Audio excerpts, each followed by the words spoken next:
Justin Orenduff here, Baseball Rebellion, and we are looking at Daniel Hudson's mechanics here on the left and comparing his pattern to the pattern of Hiroki Kuroda on the right.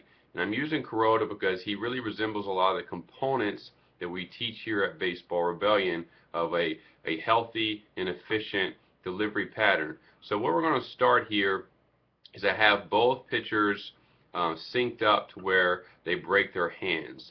And we're going to see how Kuroda on the right moves his center of mass compared to Daniel Hudson on the left, and how he moves his center of the mass. So we want our hips to take us towards the target. Now this is a back view, so it's a little bit harder to see, but the first thing I want you to do is key on Kuroda's back foot here. So I call this hooking the rubber.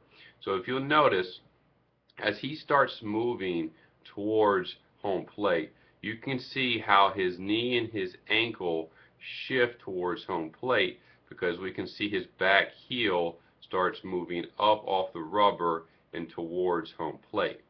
Okay, so we know, and I've seen side views of Kuroda pitching, that his hips are taking him out towards home plate.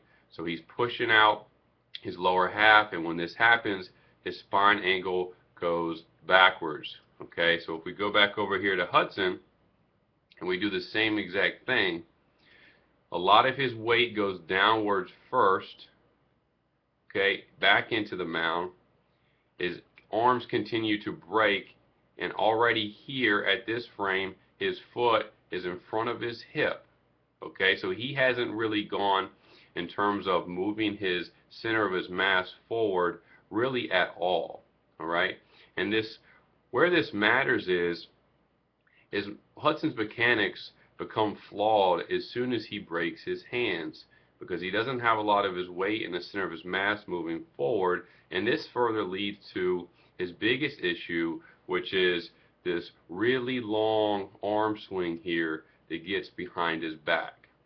But I want to talk about another component of how he starts, which leads to the arm swing getting into a very compromised position, and this is, we're going to look at his shoulder angle from the start. So there his shoulder angle is compared to Kuroda's, and you'll notice Hudson, he may be slightly lined up, he's a little closed already, but he's already kind of at a downward angle. Okay, now some guys can start at a downward angle and still kind of shift it back if they shift their hips, but you can see Kuroda here is he's lined up, okay, directly towards home plate, and like I've mentioned before, Kuroda on the right takes his hips forward, and as he does, the spine angle shifts back, and now he gets this new angle here. Okay, and we'll look at Kuroda's as he's moved forward with no hips. That shifts his shoulder angle to there. And what this means is, if we just continue to follow the angle of the shoulders, the arm is going to follow the path of the shoulders. So this is why Hudson's arm continues to extend behind the back, and Kuroda's arm can stay within the body here in this plane as he moves forward. Okay? So this is how they get to this positions, and Hudson may feel like he's closed and everything is moving towards a target, but because of how he started his movement in the over rotation of the shoulder alignment, this arm is into a very bad position behind his back. So he's already set himself up to, as he begins his acceleration, okay, to start to put stress on his shoulder and his elbow. And I'm going to let Will Fox talk more specifically about the anatomical structures and how stress is directly applied. But for right now, I want to show you one more thing. So because of this shoulder alignment, the body and the torso, as they continue to move towards home plate, Hudson is forced to rotate his entire body and his torso horizontally, where Kuroda can be more directional with his rotation because of this alignment. Okay, so if we erase all this stuff here, we're going to see Hudson's arm come out somewhere over here because of that rotation. So there's where he rotates, and if we back up, Kuroda is going to be here at a more overhead slot.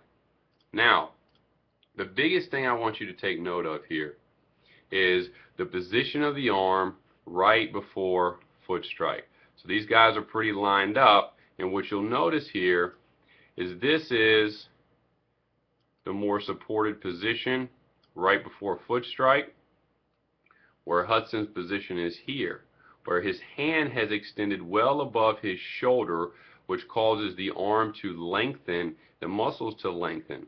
So again, this is where he's setting up the opportunity to, when he does accelerate here, the muscles are already lengthened and they will undergo more stress.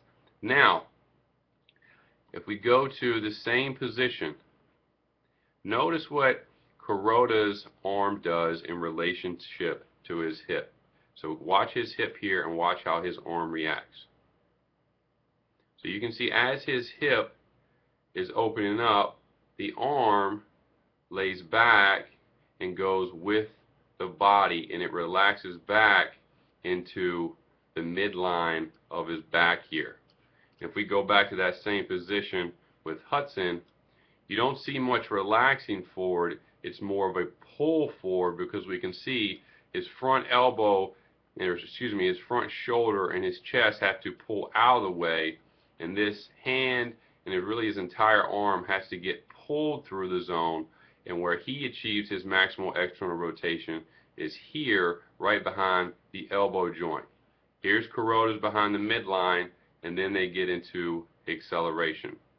And the final point I want to make here is, with Hudson's mechanics here, is until foot strike, his hip and his knee are closed, and he lands on a closed knee and hip, so he throws into a closed pack position. So if you really see here how the angle of his hips are still closed to where Kuroda's are open, this only increases the amount of horizontal rotation that these shoulders have to make.